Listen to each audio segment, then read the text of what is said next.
was another education because he was a professional. He did know how to deal with clients. He was a great artist as well. And it was amazing to watch him work, just to see Can you repeat the name, please? Donald Jackson. Donald Jackson. Okay. Now, people might know he did a television series in the 70s called The Story of Writing, which you can see online now. Excellent series. I had seen that. For example? Pardon me?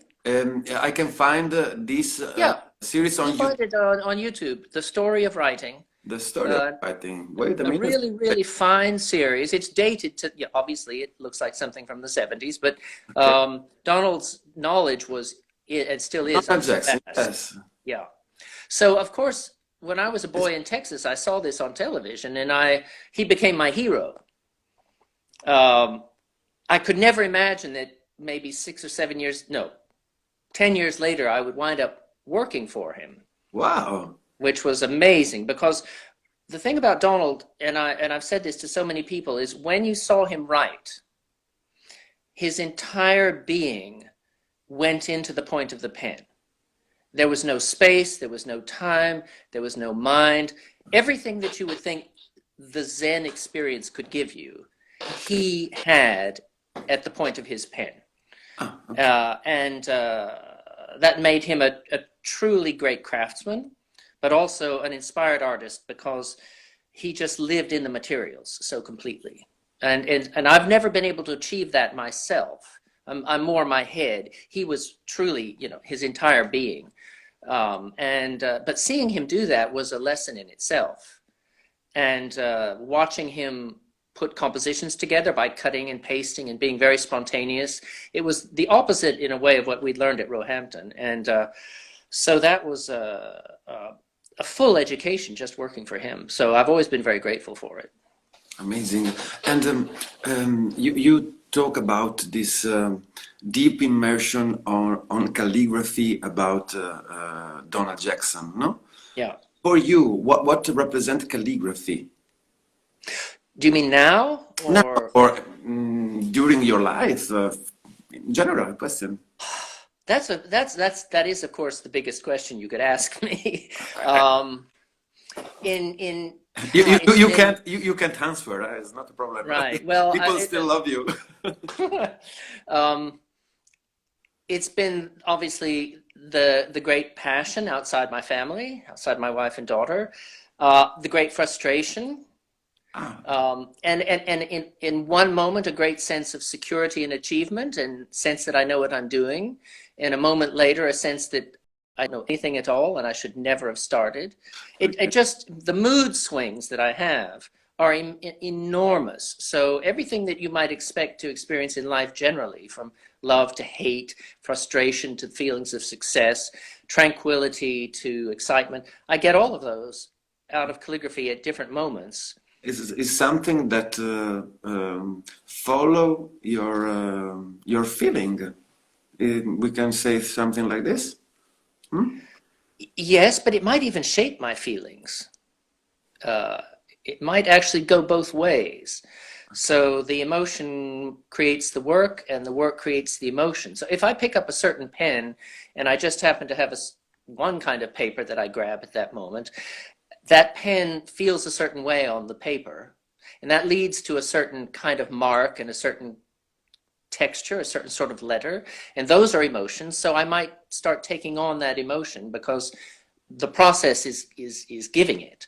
On the other hand, I can continue to search and say, well, that's not what I want to do right now, and change papers or change pens or change inks, and then try to suit the process to what I feel like at that moment. Okay. And that's both true of making a work of art and making a commission, a professional piece, where you get, for example, logo or language from somebody. They may give you a poem, and I start to write the poem with a certain pen. I think, just doesn't work. These words don't feel like that. Okay. And I keep changing pen or paper or color, and then finally at a certain point, it all feels like it's right. Okay. And you say, okay, that's how this has to be. Yes. It's a sensation that you feel that is all the puzzle is complete.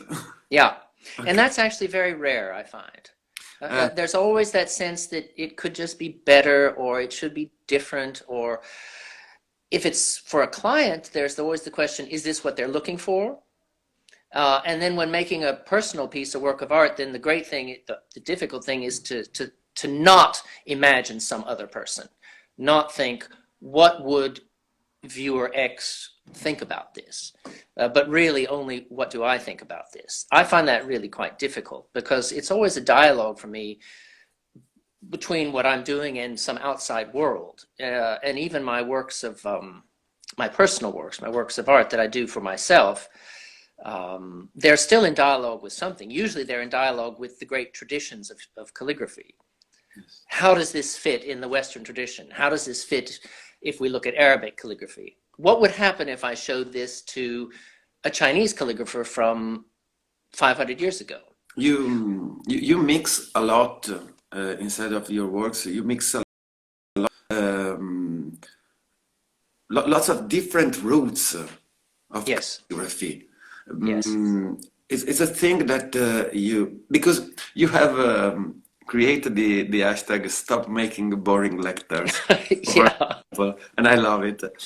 I use it too because good. It's a great thing, and I suggest to everyone to start to use this hashtag. Stop making boring letters. Yes. My question is, for this reason, you start to search around the world different roots, different calligraphy roots, different calligraphy culture, and something like that. Is it? Yes. Yes. That's right. Yeah. That. I think the first passion, like with so many Western calligraphers, was medieval manuscripts. I know how many fellow calligraphers looked through a glass case at a medieval book of hours or something, and it gives you a thrill that you can't describe, and that feeling that you could continue turning pages and finding more wonders and miracles with every page of the book. And at a certain point, I encountered some Arabic calligraphy. Actually, it was Turkish calligraphy in Arabic script.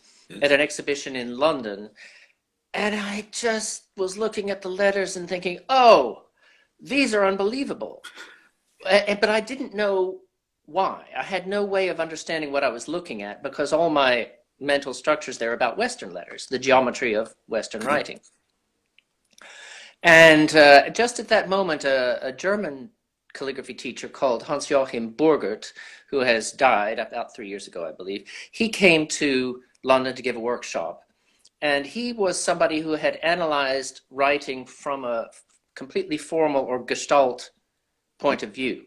So he didn't look at it as a writing system based on Western geometry. He looked at it as a group of shapes, and he could describe those shapes, and if they were Arabic shapes, he could describe them. So he had the same system which could apply to any kind of writing. And suddenly I had language that would allow me to look at the Arabic writing and say, they're doing this, which we don't do. And one of those things is extension, long horizontal extension of the line. Absolutely. Which even has a name. One other is the very big difference between ascenders and, if you want to call it, an X height. There's a huge difference there. Instead of the 1 to 2 that we're used to, it's 1 to 5 or even more. And there was this sloping line instead of writing on a horizontal line, and this thing that they call stacking, or the waterfall effect, where the writing cascades. Each word sits slightly on top of the previous word. And so it rolls forward like the waves of the ocean. These are ideas that no Western writer had ever considered, because we use a grid. Yes. And suddenly, just by... Sorry. Go ahead. Sorry. I was going to say, suddenly Burgert gave me a language to analyze this, and since you can analyze it, then you can learn from it and maybe try it out yourself. Yes. And so then I started importing some of these Arabic ideas into my work, and then I did the same analysis with Chinese writing, which again is a very different base. I mean, people who've taken my workshops will know that we talk about the grid, which Chinese writing also fits into. Yes. But what they do in the grid is totally different to what we do in the grid. After your workshop last year, I started to discover some inspiration from Kufik. Ah, yeah. And I find incredible composition of letters that looks like Arabic church. I don't know how to say in English, okay? A But mosque, yeah. a mosque, yes, okay. Yeah. And the letters form this incredible architectural structure. It Hmm. was amazing, and we say, Hmm. in in effect, I think why we don't use this kind of approach in our culture is Yeah. probably by this thing of the grid that is. Well, yeah, of course, the grid came from the Greeks, gave us the grid, although going back beyond the Greeks to the Phoenicians, already the letters were in very similar sized units Mhm. because they were seen in practical terms. They were not, the alphabet was not connected in the same way that hieroglyphs were, for example, to um, the authority of the pharaoh or of a great ruler, to his majesty, to the need to proclaim power, and also the mystical properties that you see Mhm. with the hieroglyphs. That was dropped when the alphabet was invented in the 1800 BC. And we never really got that back. We've had moments like the Book of Kells, the whole Celtic tradition Yes, brings the mysticism back. yes. But the church in Rome wasn't going to have any of that, so that didn't survive much past the Council of Whitby. The whole Celtic spirituality slowly was submerged in the larger forces from Rome, and so this great fabulous opportunity that the Book of Kells represents, it didn't go into the mainstream of European calligraphy. And this passion that you have for discover other calligraphy culture became a big project, a documentary. Are Yeah, you that's right. still working on it? Still working, the eternal project, but I promise it will be here soon.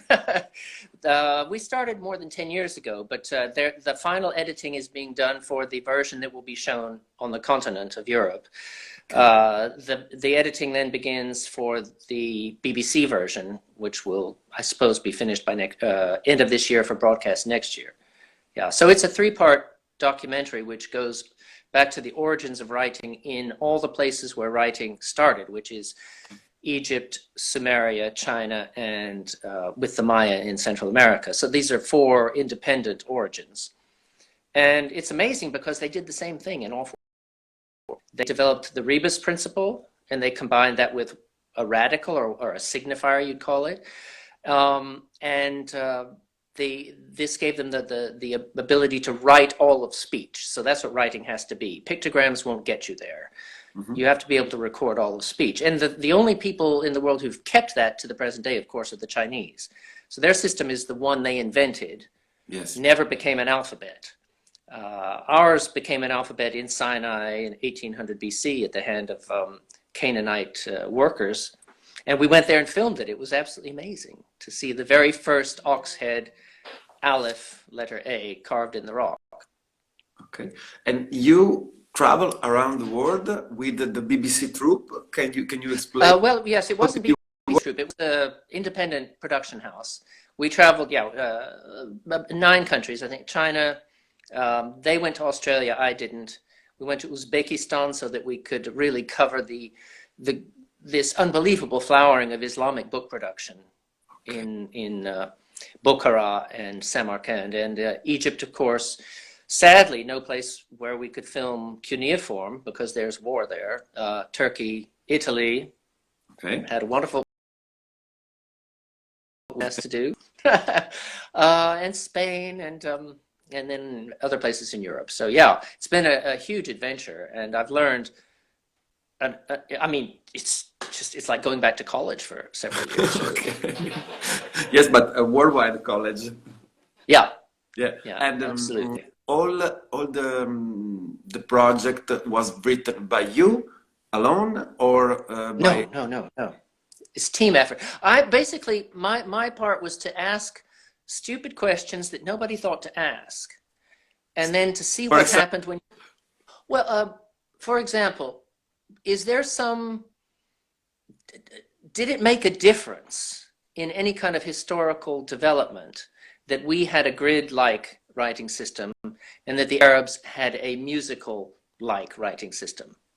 In other words, a writing system that doesn't fit a grid, that is more truly calligraphic. Did that matter? Did that have any effects? Well, the simple answer is it had an immense effect on historical developments, because in the 15th century, Mainz on the Rhine was a dirty little town with no intellectual life whatsoever. Yes. And Damascus, or other cities under Islamic culture, Yes. southern Spain, they had universities, they had medical faculties, they had great philosophers. But why did printing happen in Mainz and not in those places? It's like saying that the next iPhone would come from, I don't know, pick the Romania instead of Silicon Valley. You know, you'd say that doesn't make any sense. What's happening here? There's the factor, and the simple factor is, of course, the grid on the one hand. It meant that our letters were printable, which Arabic actually wasn't. And on the other hand, it meant that there was a certain need, which is that the church needed indulgences printed in huge quantities. So these two things met, and printing was born.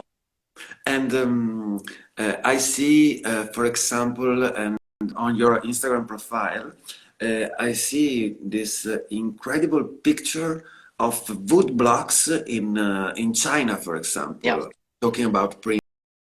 Yes. You had the access to very very special places. Yes. Yeah. Well, we had somebody whose job it was to find the fixer in each country who would get us access to these places. And in the one thing we did not get access to was the great woodblock library in Korea. Korea, yes, nobody gets access to that anymore. So we had to do that another way.